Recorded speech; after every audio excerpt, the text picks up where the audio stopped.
I saw the Tacoma Narrows Bridge die today, and only by the grace of God escaped dying with it. I have been near death many times in my life, but not even in my worst experiences in France did I know the feeling of helpless horror that gripped me when I was trapped on the bridge this morning. The Olympic Peninsula, extending northward from the lower end of Puget Sound for a distance of more than 90 miles, is separated from the mainland throughout its length by the waters of the Sound. At its narrowest point, Tacoma Narrows, the width of the Sound is 4,600 feet. In 1937, the state of Washington created a toll bridge authority, which was empowered to construct bridges within the state. By June 1938, an amount of $6,400,000 to build the bridge across Tacoma Narrows was secured. Construction started in January 1939. The plans called for a suspension bridge having a central span of 2,800 feet and two side spans of 1,100 feet each. The structure of a two-lane roadway with two sidewalks was supported by two cables 39 feet apart and by stiffening I-beam girders 8 feet tall. Each of the two main cables is made up of many strands of iron wire. The cables terminate at each end of the bridge in concrete anchorages. The Tacoma Narrow Suspension Bridge was ready to be opened for vehicular traffic on July 1, 1940. After the usual ribbon-cutting ceremony and speeches, the official motorcade crossed the bridge from the mainland to the peninsula. After the Tacoma Narrows Bridge was opened to traffic, its unusual behavior was noted by a number of motorists. This behavior was described by an engineer associated with the bridge project. Immediately after the bridge was put into service, many motorists who crossed it commented on the extraordinary oscillations of the roadway. These oscillations, or waves, were sufficient to cause discomfort to occupants of cars, and some motorists made long detours to avoid recrossing the bridge. The oscillations were in a vertical direction, some having up and down motion as large as 5 feet. The amount of up and down motion did not seem to depend on the wind speed.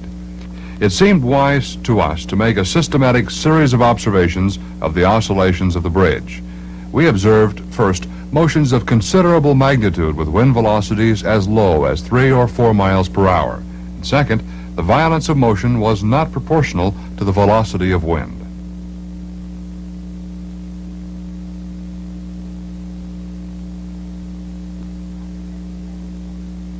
On November 7, 1940, at 5 a.m., Mr. Kenneth Arkin, chairman, Washington Toll Bridge Authority, was awakened by the wind.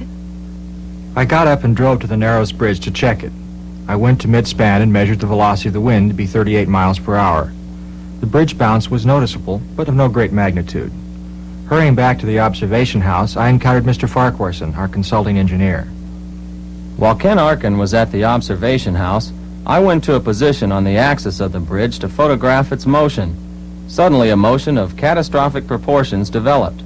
As quickly as possible, I reached a station just outside the tower to photograph the motion of the bridge. It was quite impossible to operate a camera on the main span, so violent was its motion. I had climbed to the observation house and looked through the transit. Suddenly, the mid-span disappeared from my vision. The mid-span seemed to have blown north approximately half the roadway width, coming back into position with a twisting motion. I yelled to have the traffic across the bridge stopped. Turning back to the transit, I noticed the twisting motion had increased to great proportions. I could not keep the light poles in my line of vision long enough to determine their exact motions. I then saw a car parked beyond the tower on the right side of the roadway. I noticed it suddenly careened to the left side of the road.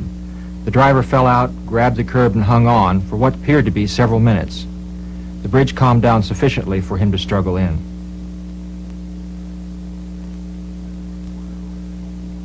As a reporter on the Tacoma News-Tribune staff, I had gone to watch the bridge. I drove onto the bridge and started across. In the car with me was my daughter's Cocker Spaniel, Tubby. Not until I reached the first towers did I realize that something was terribly wrong. Just as I drove past the towers, the bridge began to sway violently from side to side. The tilt from side to side became so violent that I lost control of the car. I jammed on the brakes and got out of the car, only to be thrown onto my face against the curb. Around me, I could hear concrete cracking. I started back to the car to get the dog, but I was thrown before I could reach it. The car itself began to slide from side to side on the roadway. I decided the bridge was breaking up. My only hope was to get back to shore. I crawled 500 yards or more to the towers. My knees were raw and bruised. My hands were swollen from gripping the concrete curb. But I was spurred on by the thought that if I could reach the towers, I would be safe.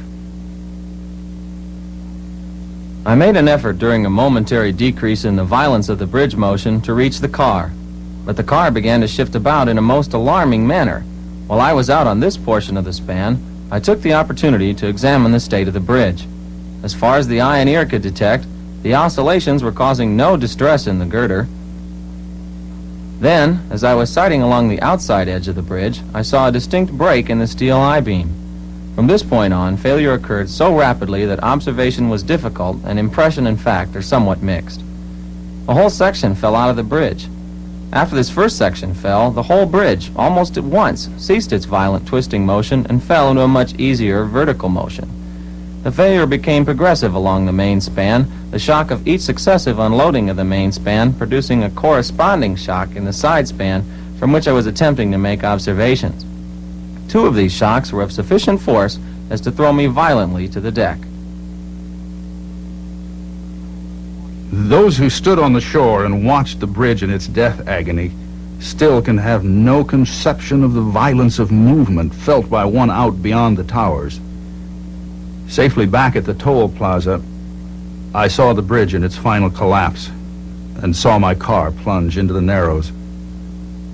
With real tragedy, disaster, and blasted dreams all around me, I believe that right at this minute what appalls me most is that within a few hours I must tell my daughter that her dog is dead when I might have saved him.